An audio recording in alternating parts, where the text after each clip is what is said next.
by the way, I need to go on my knees to show you this. Friend got me this awesome shirt. It says, "I find your lack of sarcasm disturbing." Basically, half of what I say, I'm a very sarcastic person, and I love Star Wars. So this shirt was perfect, and when she gave it to me, I was so happy.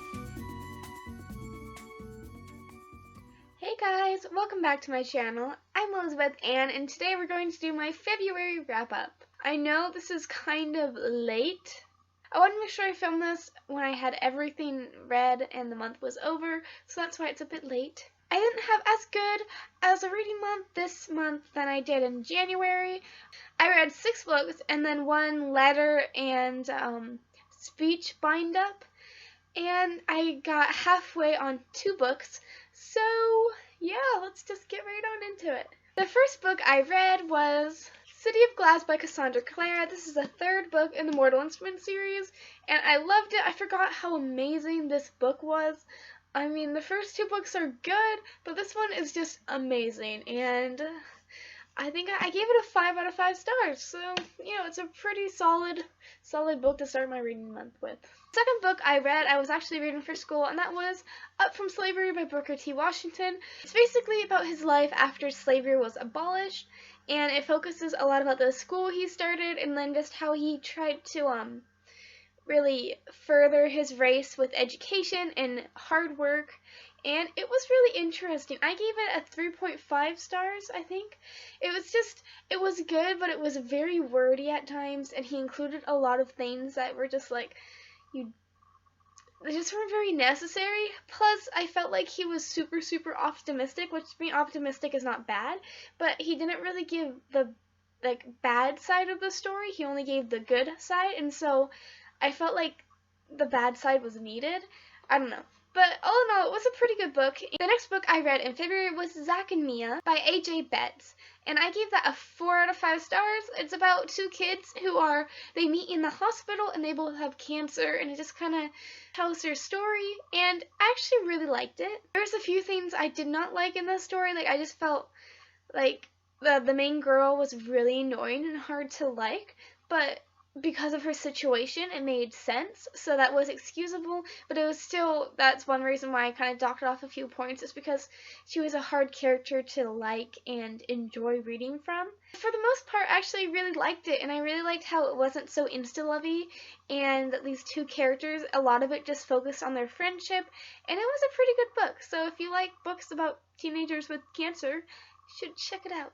Sounds weird if you like books with teenagers with cancer.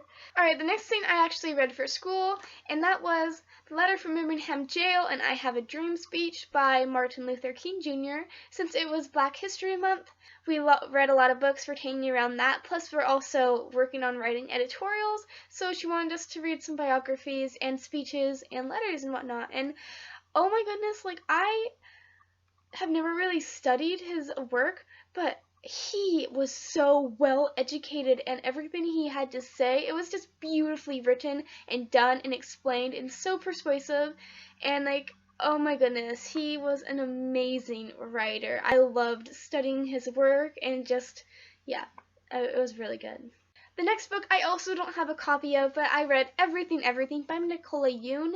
That was one of my books for the Pop Sugar 2016 Reading Challenge, and it was a book that I could read in one day, and I did read that book in one day. I really did, I promise. I gave it a 4 out of 5 stars. There's a few things I didn't like or felt that were a bit unrealistic.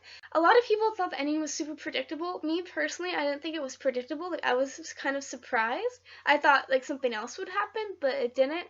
But I didn't like how it wasn't well explained, and I wish there maybe was like an epilogue, and so we could find out more about what happened to the characters, her mom, and what's going on with her mom. Like, I wish there was more explained at the end. I felt like the end was kind of abrupt, and we didn't get to fully understand what was going on. Alright, the next book I read was Anne of Avonlea by Ellen Montgomery. This is the 2nd book in the Anne of Green Gables series, and oh my goodness, I just continue to love these books so much.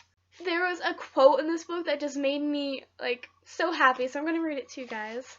Perhaps, after all, romance did not come into one's life with pomp and blare like a gay knight riding down. Perhaps it crept into one's side like an old friend through quiet ways. Perhaps it revealed itself in seeming prose until some sudden shaft of illumination flung athwart its pages, betrayed the rhythm and the music. Perhaps love unfolded naturally out of a beautiful friendship as a golden-hearted rose slipping from its green sheath. Like, oh my goodness, when I read that, I was like, oh, it's so sweet. 'Cause, I mean, if you know me, I love Gilbert and Anne. Like, they are my ultimate OTP, and just reading that made me so happy.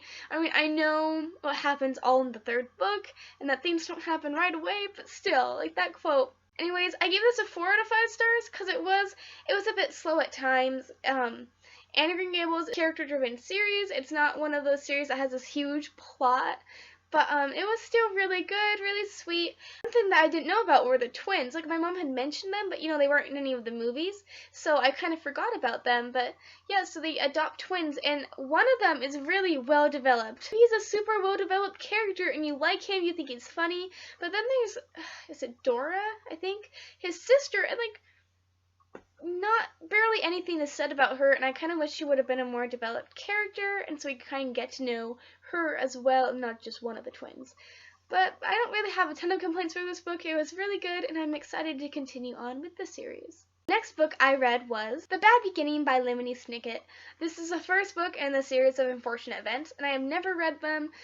I've always wanted to, because I gave this a 3.5 out of 5 stars. I did not love it, but I didn't dislike it. I'll probably continue on with the series. Alright, the last book that I finished this month was Eye of the Oracle by Brian Davis. If you followed me on Goodreads, you know it took me like over 3 weeks to finish this book. I gave it a 3 out of 5 stars. I just did not feel very well connected with the characters, and the whole plot was kind of confusing. Plus, there's always characters going in and out of the story, so I didn't know who I was focusing on, or sometimes there's characters who just leave, and you're like, what happened to that character? There's also tons and tons of time jumps in this book, and nothing is explained what happened during those huge time jumps. Honestly, if it wasn't my friend Isaiah's favorite book, I would not have finished it. But I think I'm going to read the second book in the series just because he says it gets better. And by the end, I was starting to care about like 2 of the characters, and I kind of want to know about what happens to them. The Eye of the Oracle also completed one of my Pop Sugar 2016 reading challenges. One of the challenges was read a book that's over 600 pages long, and this was over 600 pages long. So, yay, I completed only 2 challenges, but oh well. I also read about 50% of 2 books. So the first book I read I think I read the first 5 chapters in that book, and that was The Great Gatsby by F. Scott Fitzgerald. I'm actually reading this for school, and I am loving it. It just has such beautiful writing, and like, I don't know. I'm really liking it. I don't know how to describe why I like it. I'm excited to finish it. Alright, the next book I read about the first 200 pages of, and that is Cinder by Marissa Meyer. This was also another one of my reading challenges. It was a book based off of a fairy tale, or like a fairy tale retelling, and so I chose Cinder, and I'm really liking it so far. I've just been super busy and not been able to read it, but I'm hoping to finish this weekend. Yeah, it's really good. Anyways, that is it for my February wrap-up. If you guys read any good books this month, you should let me know in the comments below. I hope you guys all have a wonderful day. All my social media links will be down below, and I'll see you guys next time. Bye, guys.